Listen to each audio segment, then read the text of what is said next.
Merci avant tout donc à la BAD et au comité d'évaluation de m'avoir fait l'honneur de pouvoir modérer ce panel très important. Alors, en introduction, je vais inviter Madame la ministre Nialé Kaba, donc ministre du Plan et du Développement de la Côte d'Ivoire, à venir faire un discours introductif. Madame la ministre, je vous invite à venir sur l'estrade sous vos applaudissements.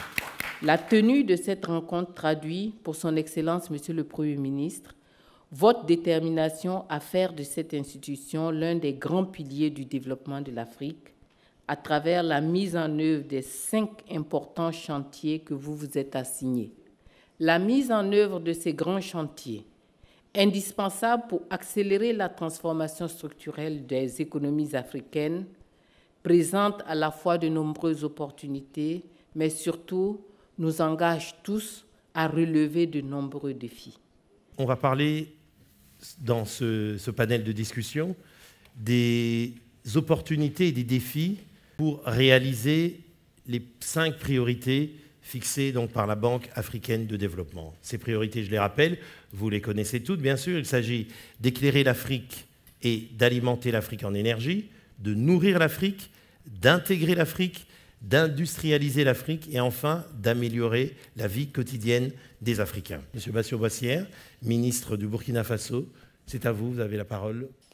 Le thème « Accélérer la transformation de l'Afrique » est très évocateur et d'actualité, dans la mesure où tous les dirigeants africains sont confrontés à une forte demande sociale, dans un contexte de croissance démographique élevée, une urbanisation mal maîtrisée, des conditions de vie difficiles aggravées par l'insécurité, la dégradation du cadre de vie et les changements climatiques. Merci beaucoup, Monsieur Dossière. Merci pour cette introduction. Je passerai tout de suite la parole à Monsieur Dossou, Antonin Dossou, donc c'est à vous. Merci. De mon expérience, j'ai quand même côtoyé pendant 9 ans les affaires publiques.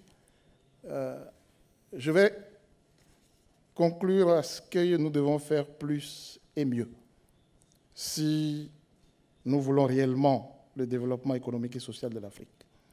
Parce que la prospérité ne se construit pas sans effort, elle ne se construit pas sans travail et sans l'esprit collectif. Et de façon transversale, je voudrais me permettre de mettre l'accent sur le développement des mentalités. Parce que j'estime, de mon expérience d'une dizaine d'années, qu'au-delà de la qualité des politiques de développement, le défi majeur pour l'Afrique est d'abord d'ordre sociologique et politique. Comment faire reculer les frontières de l'ethnocentrisme,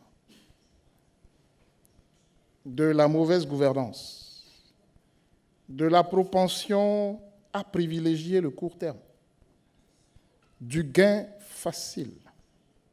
En d'autres termes, comment construire une société de valeur? Et il me semble que la BAD, à chacun de ces niveaux-là, peut aider. Merci beaucoup, Monsieur Dossou. Le débat est déjà lancé et on sent que ça prend aussi une dimension donc plus large qu'une dimension simplement technico-économique. Et je passe la parole à Monsieur Kako Nubukpo, qui est directeur de la francophonie économique et numérique au sein de l'OIF. C'est à vous. Je vais dire peut-être faire 2 constats et trois enseignements que j'en tire. Le premier constat, c'est que notre espace africain est un espace de transition.